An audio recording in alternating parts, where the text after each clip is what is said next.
एक आदमी भगवान से बोला, इंडिया से अमेरिका तक पक्की सड़क बना दीजिए। भगवान बोलते हैं, मुश्किल है, कुछ और मांग लो। आदमी बोलता है, तो फिर आप मेरी बीवी को समझदार और आज्ञाकारी बना दीजिए। भगवान कहते हैं, सड़क सिंगल बनानी है या डबल। वेलकम दोस्तों, आपका स्वागत है आपके अपनी YouTube channel PR Dewangan online classes में। जी हाँ दोस्तों, आज पूरी दुनिया इसी सिद्धांत पर काम करती है। पहले जो बन रहा होता है वो नहीं बनता और बाद में जो नहीं बनता वो भी बन जाता है। दोस्तों, आज हम देखेंगे CG व्यापम व CGPSC में पूछे गए हिंदी व्याकरण के सवाल, जो कि आपके लिए काफ़ी इम्पोर्टेंट हो सकते हैं। तो चलिए दोस्तों, बारी बारी से क्या करते हैं, इस क्वेश्चन को सॉल्व करते हैं। पहला हमारा क्वेश्चन है अयोगवाह वर्ग का उदाहरण। तो अयोगवाह वर्ग का उदाहरण, मैंने इससे पहले, अगर आप मेरा प्रीवियस क्लास देखे होंगे तो आपको याद होगा, अगर नहीं देखे तो तुरंत जाके प्लेलिस्ट में है वो आप ज़रूर देखें। अयोगवाह वर्ग का उदाहरण है दोस्तों छत्र डढ़ डढ़ प अंग अह। तो मैंने उसको आपको बताया था कि क्या अयोगवाह वर्ग का उदाहरण की अगर हम बात करें तो सबसे पहले इम्पॉर्टेंट है कि अयोगवाह वर्ग है क्या। तो न इसमें जो भी वर्ण आते हैं न वो पूर्णतः स्वर होते हैं और न ही पूर्णतः क्या होते हैं, व्यंजन होते हैं। तो ये देखिए, छत्र तो व्यंजन ही है, डढ़ व्यंजन ही है, डढ़ प व्यंजन ही है। मतलब ये तो ऐसे ही कट गया अगर मुझे परिभाषा पता है। तो अंग और आहा क्या होते हैं, आपके अयोगवाह वर्ग के उदाहरण होते हैं। अंग आहा, अंग और आहा होते हैं। और अंग और आहा न पूर्णतः स्वर होते हैं और ना ही पूर्णतः क्या होते हैं, व्यंजन होते हैं। ये स्वर के बाद और वर्ण के पहले, व्यंजन के पहले आने वाले वर्ण होते हैं, अंग और आहा। उसके बाद दोस्तों हमारा अगला सवाल है, पंच में अनुस्वर किस रूप में आता है।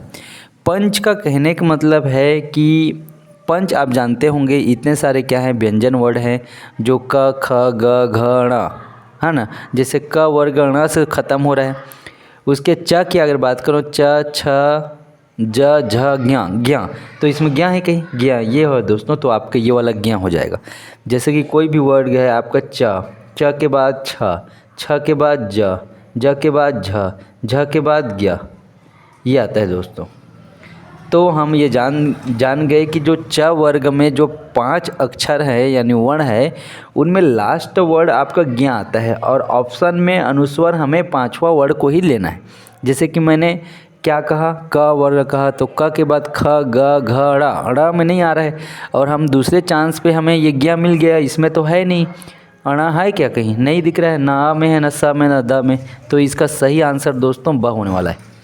उसके बाद दोस्तों हमारा अगला सवाल है, निम्नलिखित में से कंठस्थ व्यंजन क्या है। मैंने अपने पिछले क्लास में आपको ये अच्छे से बताया है कि कंठ से, तालु से, मूर्धन्य से, दंतव्य से, ओष्ठ्य से कौन कौन से वर्ण बनते हैं। और अगर कंठ से है तो जो क वर्ग है दोस्तों, अब क वर्ग में कौन कौन सा है, आपका क आता है, आपका ख आता है, आपका ग आता है, आपका घ आता है, आपका क्या आता है, ढ। क ख ग घ ण, इतने वर्ड आते हैं, क ख ग घ ण। तो क ख ग घ ण ये जितने भी वर्ण हैं आपके कंठ से निकलने वाले क्या होते हैं, ये व्यंजन होते हैं। क्या होता है दोस्तों, कंठ से निकलने वाले व्यंजन होते हैं।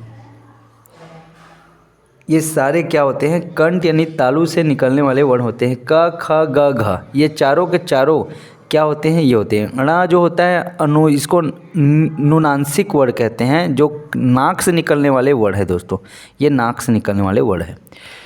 तो इसमें कौन सा है जो कि क ख ग दिख रहा है दोस्तों आपके स वाले ऑप्शन में, तो ग इसके सही आंसर होगा। उसके बाद है हमारा चौथा जो है, किन व्यंजनों को अर्धस्वर कहा जाता है। तो मैं ये भी बताया था आपको कि अर्धस्वर मतलब आधा स्वर ना, आधा स्वर होते हैं। तो ये जो होते हैं व और य आधा स्वर होते हैं। इसमें ऑप्शन नंबर सी आपका क्या हो जाएगा, सही आंसर होगा दोस्तों। फिर हमारा जो अगला सवाल है 5वां नंबर का, वो कहता है कि निम्नलिखित में से कौन सा ह्रस्व स्वर है।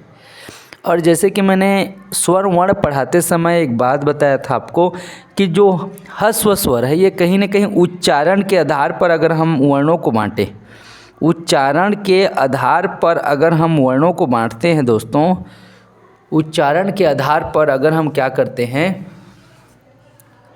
अगर उच्चारण के आधार पर हम वर्णों को बांटें तो ये 3 भागों में बांट सकते हैं। पहला होता है ह्रस्व स्वर, ह्रस्व स्वर,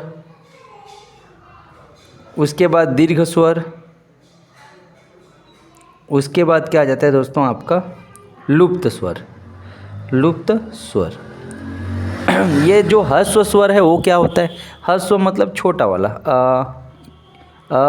ई उ, ये क्या हो जाते हैं ह्रस्व स्वर हो जाते हैं। और दीर्घ स्वर क्या होते हैं, दीर्घ स्वर हो जाता है दोस्तों, दीर्घ स्वर जो बड़ा मात्रा है इन लोगों का आ हो गया, बड़ा ई हो गया, ऊ हो गया, है ना। और है लुप्त स्वर, जैसे मैं बोलता हूँ ना राम, तो जो डबल मात्रा लगता है और दिखाई नहीं देता वो लुप्त स्वर होता है।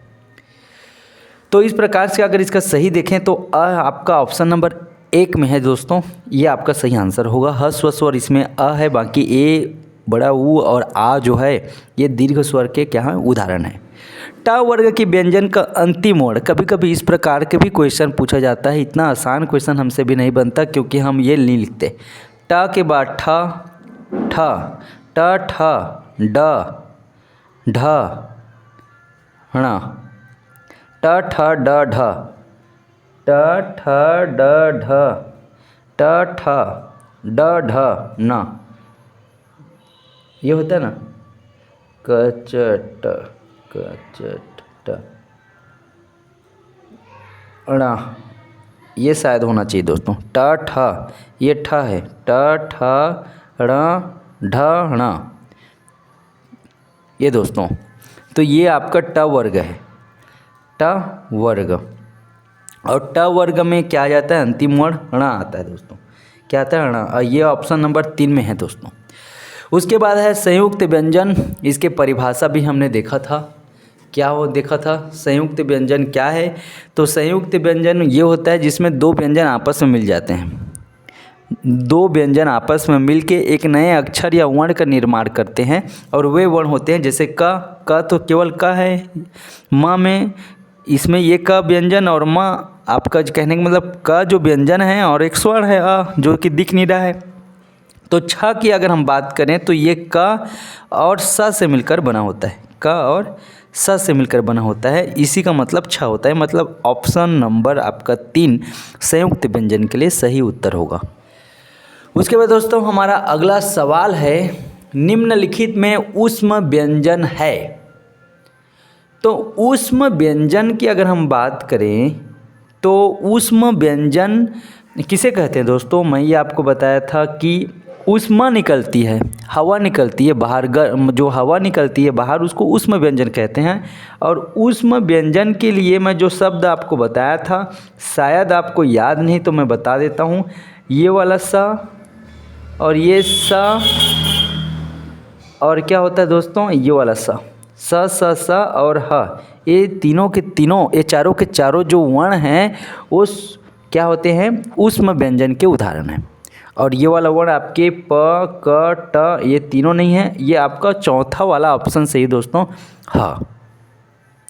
उसके बाद वर्णमाला, अब चूंकि हम वर्णमाला के ही क्वेश्चन आंसर कर रहे हैं तो ये जानना बहुत ही इंपॉर्टेंट हो जाता है कि वर्णमाला से भी उठाकर क्वेश्चन पूछ सकता है।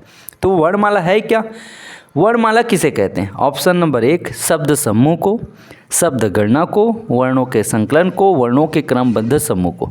जी हाँ दोस्तों, वर्णमाला, माला इसलिए कहा जा रहा है क्योंकि इसमें वर्णों का एक क्रम है। और मैंने आपको इसकी डेफिनेशन बहुत अच्छे से बताया था कि जहाँ पर क्या होती है एक वर्णमाला, वर्णों का एक क्रमबद्ध समूह को हम वर्णमाला कहते हैं, जिसमें एक क्रम में ही क्या होता है वर्णों को अरेंज किया जाता है, व्यवस्थित किया जाता है। तो इसके ऑप्शन नंबर 4 सही हो जाएंगे दोस्तों।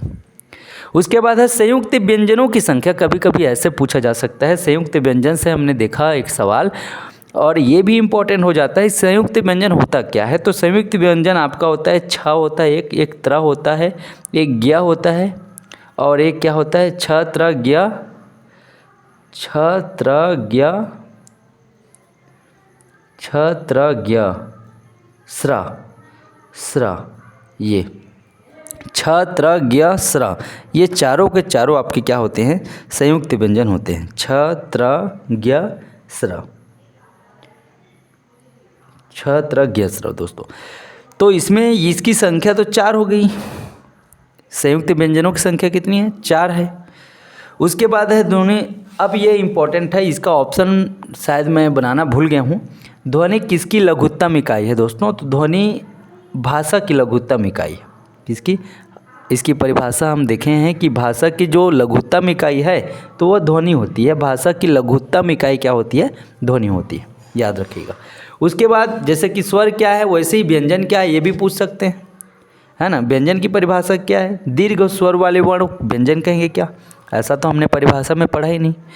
स्वर की सहायता से बोले जाने वर्ण, हाँ तो व्यंजन ये हो सकता है। बिना किसी की सहायता से बोले जाने वाले वो तो स्वर खुद स्वयं होते हैं। बिना अवरोध के बोले जाने वर्ण ऐसे भी नहीं पढ़ा था। तो ये आपके ऑप्शन नंबर 2 होते हैं कि स्वर की सहायता से बोले जाने वाले वर्ण होते हैं। उसके बाद हमारा अगला सवाल, हिंदी में मूलतः वर्णों की संख्या कितनी है, तो हम 50 है, 51 है, 52 है, 53 है, कितने हैं दोस्तों, तो ये है इसका ऑप्शन नंबर क्या हो जाएगा आपका, 52 हो जाएगा। उसके बाद हमारा जो लास्ट क्वेश्चन है दोस्तों ये है कि च झ ज्ञ में ध्वनियाँ क्या कहलाती है। तो च वर्ग, जैसे कि हम जानते हैं कि च वर्ग जो होती है तालु से ही स्टार्ट होने वाले ये शब्द होते हैं। ऑप्शन नंबर 3 हमारा क्या हो जाएगा, सही हो जाएगा।